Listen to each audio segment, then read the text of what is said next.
তারা নিজেদের ব্যবসা বাণিজ্য অর্থ সম্পত্তি টিকানের লোভে, টিকানের কারণে, নিজেদের স্বার্থের কারণে তারা হোল হার্টেডলি কখনো রাজপথে নামে নাই, মাঠে নামে নাই।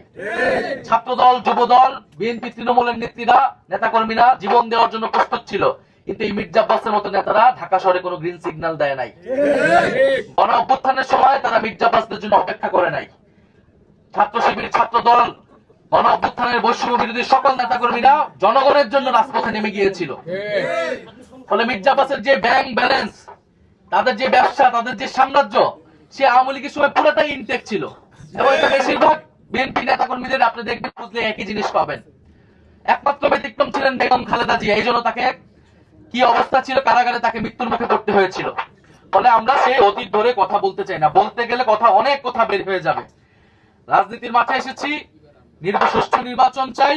শরীফ ওসমান হাদী এই ঢাকা ৮-এর মানুষের ভোটাধিকারের জন্য, গণতন্ত্র প্রতিষ্ঠার জন্য জীবন দিয়ে গেছেন। এই একই লড়াই আমরা কন্টিনিউ করতে চাই। কিন্তু আজকে যেটা হয়েছে, এটা খুবই দুঃখজনক, খুবই ন্যাক্কারজনক, এবং এটা অস্বীকারের চেষ্টা আরো বেশি ন্যাক্কারজনক। হাবিবুল্লাহ বাহার কলেজে একেবারে চিহ্নিত ছাত্রদলের ক্যাডার সন্ত্রাসীরা এটা পরিকল্পনা করে এটা করেছেন। মির্জা আব্বাসের নির্দেশে, তারেক রহমানের সম্মতিতে এই ঘটনা আজকে ঘটেছে। ফলে আপনারা একদিকে ভালো ভালো কথা বলবেন স্টেজে উঠে, আরেকদিকে আপনারা আপনাদের যারা বিরোধী রয়েছে, প্রতিদ্বন্দ্বী রয়েছে, তাদেরকে আপনারা দমন করবেন সন্ত্রাসী কায়দায়, আওয়ামী লীগের রাজনীতিকে পুনর্বাসন করার চেষ্টা করবেন। এইটা আমরা বাংলাদেশে হতে দেব না। ফলে আজকে আমরা হুঁশিয়ারি দিচ্ছি নির্বাচন কমিশনের প্রতি। আমরা দেখতে চাই এটার ব্যবস্থা তারা কি নেয়, কলেজ প্রশাসন এটার কি ব্যবস্থা নেয়, এবং বিএনপি দলীয় ভাবে এটার কি ব্যবস্থা নেয়। এরপরে বাকি জবাব আমরা রাজপথে দিব, আমরা 12ই ফেব্রুয়ারি ইলেকশনে দিব। আর আপনারা দেখতে পাচ্ছেন যে আমাদের এই ভাইয়েরা, ওনারা আহত হয়েছেন প্রায় 12 জনের উপরে। সেটা শুধু অনেক মিডিয়াতেও এটাকে নেগেটিভ ভাবে যে ডিম মারা হচ্ছে, তোপের মুখে হচ্ছে, এইটা খুবই স্পষ্ট একটা পরিকল্পিত ভাবে সন্ত্রাসী হামলা।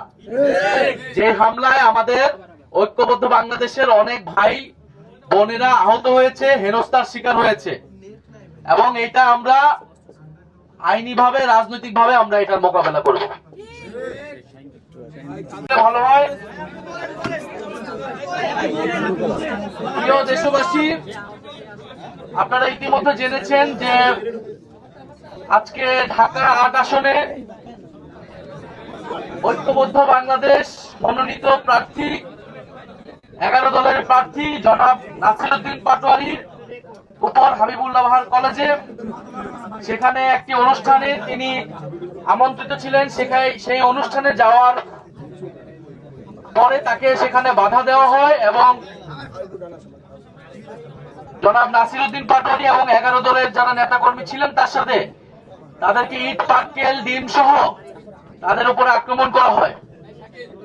আপনারা এর আগে জেনেছেন যে গতকাল ঢাকা 18 আসনে ঐক্যবদ্ধ বাংলাদেশ মনোনীত প্রার্থী জনাব আরিফুল ইসলাম আদিব, তার এবং তার সাথে যারা 11 দলের নেতাকর্মীরা ছিলেন তাদের উপরে হামলা করেন বিএনপি নেতাকর্মীরা।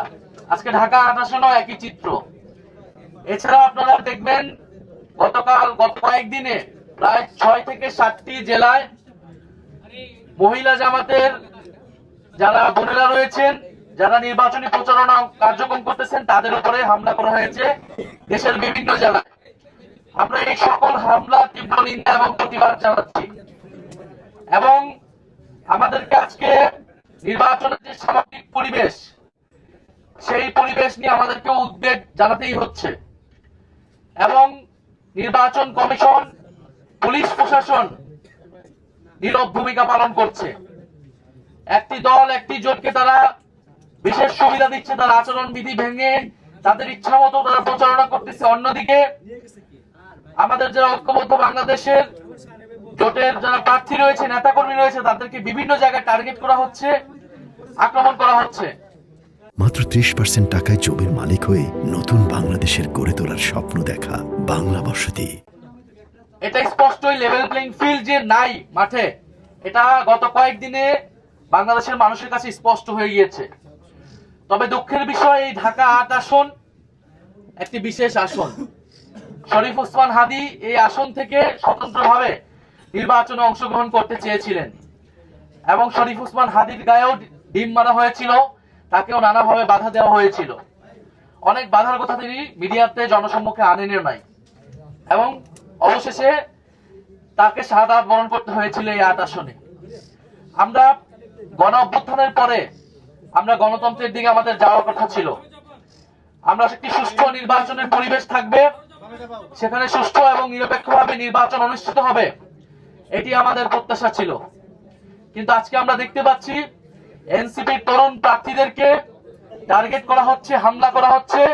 আমাদের বোনেদের, মায়েদের যারা আমাদের নির্বাচনের পক্ষে কাজ করে যাচ্ছেন তাদেরকে টার্গেট করা হচ্ছে, কারণ তারা বুঝে গেছে পুরো বাংলাদেশের তরুণ সমাজ, পুরো বাংলাদেশের নারী সমাজ ঐক্যবদ্ধ বাংলাদেশের পক্ষে দাঁড়িয়ে গেছে।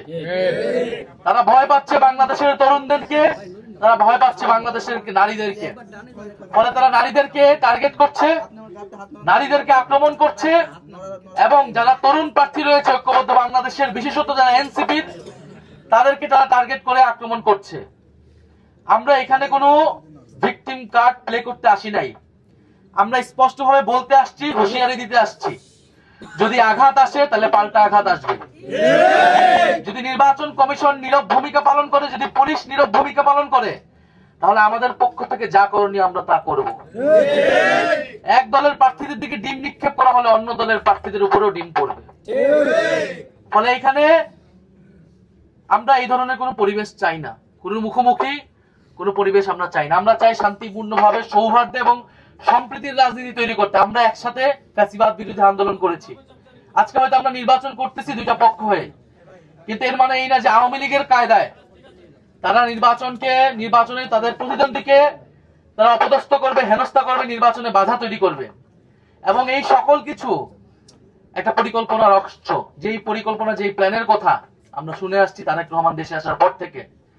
সেই প্ল্যান হলো যে ঐক্যবদ্ধ বাংলাদেশ যেহেতু জনপ্রিয়তার শীর্ষে আছে, তাদের প্রার্থীরা জনপ্রিয়তার শীর্ষে আছে, ফলে তাদের প্রার্থীকে আক্রমণ করা, হেনস্থা করা, গণসংযোগে বাধা তৈরি করা, নির্বাচন কমিশন এবং মিডিয়ার উপর চাপ তৈরি করা, এবং নির্বাচনকে একপাক্ষিক করা, নির্বাচন ভোট কেন্দ্র দখল করা এবং নির্বাচন ফলাফল নিজেদের দিকে নিয়ে যাওয়ার চেষ্টা করা। আমরা যদি সেই ধরনের কোনো প্ল্যান থেকে থাকে, তাহলে 12ই ফেব্রুয়ারি সেই প্ল্যানের রফাদফা হবে এই বাংলাদেশে। আমরা 18 সালের ইলেকশন দেখেছি। 18 সালের ইলেকশনে বিএনপির কি পরিস্থিতি হয়েছিল। আপনারা মাঠে নামতে পারেন নাই, আপনারা খালেদা জিয়ার বাড়ির সামনে থেকে বালুর ট্রাক সরাইতে পারেন নাই। আমরা 24-এ দেখছি, আপনারা এর আগে 28শে অক্টোবর 3টা ককটেলের পরে আপনারা 3 মিনিটও মাঠে দাঁড়াইতে পারেন নাই। সরকার এবং সরকার দলীয় বাহিনীদের এই আক্রমণ আপনাদের উপর ছিল। আমরা তখন আপনাদের প্রতি সহানুভূতিশীল ছিলাম, আমরা আপনাদের পক্ষে দাঁড়িয়েছি, আমরা ভিন্ন মতের পক্ষে দাঁড়িয়েছি, বিরোধী মতের পক্ষে দাঁড়িয়েছি। কিন্তু এখন বলা হচ্ছে সমালোচনা বন্ধ করতে হবে, সমালোচনা নাকি করা যাবে না। আপনারা যদি একই আওয়ামী লীগের রাজনীতি করেন, আওয়ামী লীগের কায়দায়, সন্ত্রাসী কায়দায় আপনাদের প্রতিদ্বন্দ্বীকে ভোটের মাঠে ঠেকাইতে চান, তাহলে আপনাদের সাথে আওয়ামী লীগের পার্থক্য কি? আপনাদের সাথে কার্যত আওয়ামী লীগের পার্থক্য, সেই পার্থক্য ধীরে ধীরে আসলে সেই পার্থক্য উঠে যাচ্ছে। আমরা দেখছি আপনাদের মঞ্চ থেকে জয় বাংলার স্লোগান হচ্ছে। আপনারা আওয়ামী লীগের ভোট চাওয়ার জন্য যা খুশি তা বলে বেড়াচ্ছেন। আপনারা যদি ভেবে থাকেন যে এভাবে আমাদের প্রার্থীদেরকে আপনারা হেনস্থা করে, বাধা তৈরি করে আপনারা নির্বাচন জিতে যাবেন, তাহলে আপনারা ভুল ভাবছেন। আপনাদের উদ্দেশ্যে এটাই বলবো যে গণ অভ্যুত্থান পরবর্তী বাংলাদেশে আমরা একটি সৌহার্দ্য, সম্প্রীতি এবং গণতান্ত্রিক পরিবেশ চেয়েছি, আমরা এখনো সেটাই চাচ্ছি। এবং এই যে ঢাকা 8 আসন, ঢাকা 18 আসন এবং সারা দেশে আমাদের মহিলা এবং আমাদের বোনদের উপরে যে আক্রমণ হচ্ছে, সেই আক্রমণ যদি অব্যাহত থাকে তাহলে এর পরিণতি ভালো হবে না, এবং এর পরিণতি বিএনপিকেই নিতে হবে। জনাব নাসির উদ্দিন পাটোয়ারিকে নিয়ে অনেক কথা থাকতে পারে, তিনিও সমালোচনার ঊর্ধ্বে নন, তার ভুল ত্রুটি থাকতে পারে। আপনারা তাকে বেয়াদব বলতেছেন, আপনারা তাকে আরো 10টা কথা বলেন। রাজনীতি মানে, নির্বাচন মানে কথার লড়াই। আপনি একটা কথা বলবেন, আমি একটা কথা বলবো, জনগণ ডিসাইড করবেন জনগণ কাকে ভোট দিবেন। তাহলে আপনারা জনগণকে কেন ডিসাইড করতে দিচ্ছেন না? আপনারা নিজেরাই ডিসাইড করে নিচ্ছেন কেন? আপনারা নিজেরাই কেন আক্রমণ করছেন? জনগণ 12ই ফেব্রুয়ারি নির্ধারণ করবে যে কে বেয়াদব আর কে গ্যাংস্টার, কে সন্ত্রাসী আর কে জনগণের পক্ষে কথা বলে যাচ্ছে। ফলে যারা জনগণের সেই মতের উপর শ্রদ্ধাশীল না, যারা নিজেদের উপর কোনো আত্মবিশ্বাস নাই, তারা প্রতিপক্ষকে ভয় পাচ্ছে এবং প্রতিপক্ষকে দমন করার চেষ্টা করছে। মির্জা আব্বাস সাহেবের প্রতি আমাদের শ্রদ্ধা আছে, উনি বর্ষিয়ান এবং অভিজ্ঞ রাজনীতিবিদ, কিন্তু রাজনীতির মাঠে আজকে আমরা এক অন্যের প্রতিদ্বন্দ্বী। কিন্তু কথা ছিল বাংলাদেশে আমরা এই প্রতিদ্বন্দ্বিতাকে শত্রুতায় পরিণত করব না।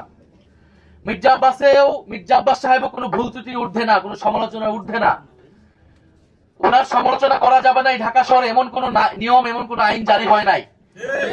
আর আমরা গণঅভ্যুত্থান করে আসা মানুষ, শেখ হাসিনাকে এই বাংলাদেশ থেকে হটাইতে পারছি। আর এই মির্জা আব্বাস, তাদের বিরুদ্ধে আমরা কথা বলতে পারবো না, এসব ভয়ভীতি দেখে আমাদেরকে আটকাবে। ভেবে থাকেন এটা তিনি অত্যন্ত ভুল করছেন এবং উনি বোঝেনও নাই তিনি আজকে কি অপরাধটা করে ফেলছেন। মির্জা আব্বাসের ইতিহাস আমরা জানি, আমরা ওই ঢাকা শহরে বড় হয়েছি। জিয়াউর রহমান মির্জা আব্বাসকে ডেকে একটা হুন্ডা এবং 30 টাকা দিয়ে বলছিলেন আমার সাথে রাজনীতি করো এবং ইলেকশনে কাজ করো। ওইখান থেকে তার রাজনীতির যাত্রা বিএনপির সাথে। সেই জায়গা থেকে তিনি ঢাকা শহরে সাম্রাজ্য তৈরি করছেন। এই সাম্রাজ্য কিভাবে হয়েছে এই বাংলাদেশের মানুষ জানে, ঢাকা শহরের মানুষ সেটা জানে। ওনাদের উচিত ছিল গণঅভ্যুত্থানের পরে জনগণের সামনে তাদের অতীতের সকল অপকর্মের জন্য ক্ষমা চাওয়া এবং তারপরে নতুন করে রাজনীতি শুরু করা। তারা জামাতকে অতীত নিয়ে অনেক কথা বলে, তাদের নিজেদের অতীত কিন্তু বাংলাদেশের মানুষ ভুলে নাই। 2001 থেকে 6 যে দুঃশাসন তারা তৈরি করেছে সেটা কিন্তু বাংলাদেশের মানুষ ভুলে নাই। ফলে অতীত ধরে কথা বলতে সবার অতীত ধরে কিন্তু আমরা কথা বলা শুরু করব। ফলে মির্জা আব্বাস সাহেবের প্রতি আমাদের আহ্বান থাকবে, অনুরোধ থাকবে, আগে যা করছেন সেই আচরণ যদি পরিত্যাগ করতে না পারেন তাহলে কিন্তু এবার নির্বাচনে এটার পরিণতি ভালো হবে না। এবং বিএনপির মির্জা আব্বাস সহ এই বিভিন্ন সিনিয়র নেতৃবৃন্দ তারা গত 16 বছর আওয়ামী লীগের সাথে আপোষ করে রাজনীতি করেছে। আপনারা দেখবেন তাদের বেশিরভাগের ব্যবসা বাণিজ্য সবকিছু আওয়ামী লীগের লোকদের সাথে সংশ্লিষ্ট।